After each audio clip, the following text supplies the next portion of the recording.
여러분 안녕하십니까? 코인킹 곽두팔입니다. 진짜 주말 동안 굉장히 지루한 장이 이어졌고 어제 조금이나마 이제 변동성을 보여줬는데 그 이슈들이 그냥 가볍게 무시할 만한 이슈들이 아니었습니다. 지금 비트코인이든 나스닥이든 차트적인 측면을 떠나서 대외적으로 정말 너무나 좋지 않은 상황이고, 항상 하는 말이 있는데 아무리 차트가 이쁘고 어딜 지지 또는 저항을 받고 있다 하더라도 최근에 러시아 우크라이나 전쟁 관련 이슈나 아니면 미국의 경제지표 발표 또는 파월 의장 연설 하나에 큰 변동성을 보여주고 있기 때문에 계속해서 이런 정보들에 관심을 기울여야 된다고 생각을 합니다. 자, 오늘도 이번 연휴 동안 어떤 이유들 때문에 시장에 영향을 줬는지, 그리고 앞으로 어떤 일정들이 시장에 영향을 줄 것인지 코인킹 곽두팔 영상 이제 시작을 하겠습니다. 영상에 앞서 아직 코인킹 구독과 좋아요를 눌러주지 않으신 분들은 구독과 좋아요 그리고 알림 설정까지 한 번씩 꼭 부탁드리겠습니다. 여러분들에게 도움이 되는 정보 그리고 관점을 드릴 수 있도록 최선을 다하겠습니다.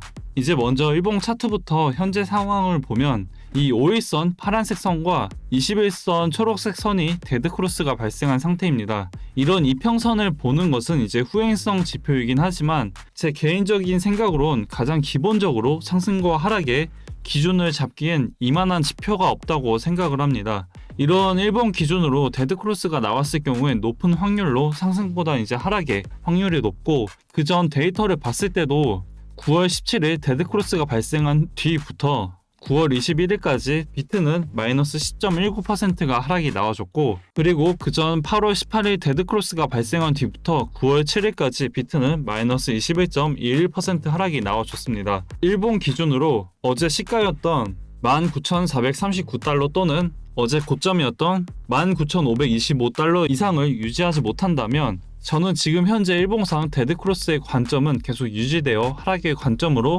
볼 계획이고, 단기 즉 단타 매매의 관점으로는 연휴 동안 잡고 있던 숏 포지션 익절한 후에 텔레그램방에 공유를 한 것처럼 롱 포지션으로 현재 스위칭을 한 상태입니다.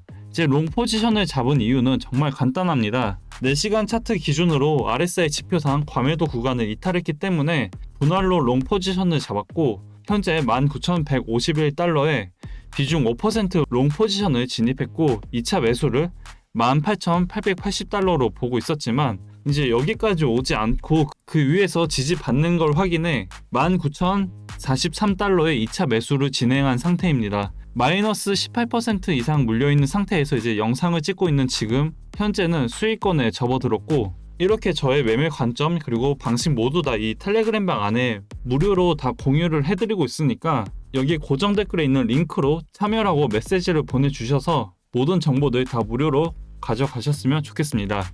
실시간으로 이제 계속 매매 관점을 공유해드리고 있고, 수익을 꾸준히 내고 계신 분들이라면 이제 굳이 이 방에 들어오실 필요는 없습니다. 다만 선물 투자를 처음 하시거나 아니면 어려우신 분들께서 이 무료 텔레그램방에 들어오시면 분명 많은 도움이 되지 않을까 싶습니다. 이제 여러분들에게 한 가지 하고 싶은 말은 너무 어렵게 매매를 하지 않으셨으면 좋겠습니다. 저는 매매를 정말 쉽게 하려고 하고 있고, 성격 자체가 어려운 것을 별로 안 좋아하고 또 효율성을 따지기 때문에 개인적으로 파동이나 피보나치, OBV, CCI 등 정말 여러 보조 지표들을 봤었지만 결국엔 그냥 지금 이평선, 볼린저 밴드, RSI만 보고 매매를 하고 있습니다. 저는 파동, 피보나치 이론이나 기본적인 건 이제 당연히 알고는 있지만 이제 전문적으로 다루진 않고 있습니다. 그냥 RSI 과매수면 숏, RSI 과매도면 롱, 그리고 골든크로스면 롱 관점, 데드크로스면 숏 관점으로만 매매를 하고 있습니다. 이게 된다는 것을 이제 텔레그램방 안에서 매수가, 매도가 그리고 진입 시점 모두 다 공유를 하고 있으니까 어떻게 해야 할지 모르겠거나 또 궁금하신 분들은 고정 댓글에 있는 링크로 참여하고 메시지를 보내셔서 무료로 모든 정보들 다 가져가셨으면 좋겠습니다. 이제 기술적 분석을 제외하고 현재 대회의 상황은 영상 초반에도 말씀을 드렸지만 정말 좋지가 않습니다. 먼저 첫 번째로 푸틴이 키이우 등 우크라이나 전역에 미사일 공격을 퍼부었습니다.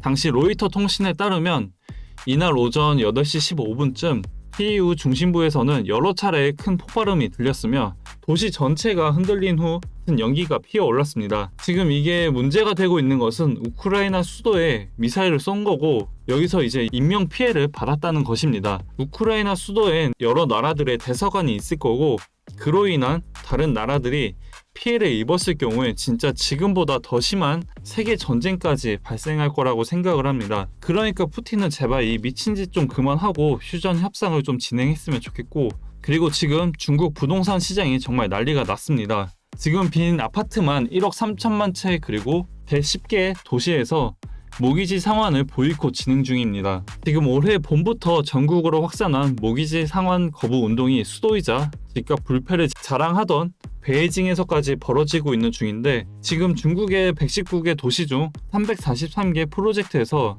모기지 상환 거부 운동이 벌어지고 있는 중입니다. 또한 중국의 대형 부동산 기업들은 지금 디폴트 위기에 내몰리고 있어 상황은 나아질 기미가 보이지 않고 있습니다. 항생 부동산 인덱스는 최근 한 달 동안 마이너스 13% 하락을 했고 1년 동안 마이너스 60%까지 하락이 진행 중인 상태입니다.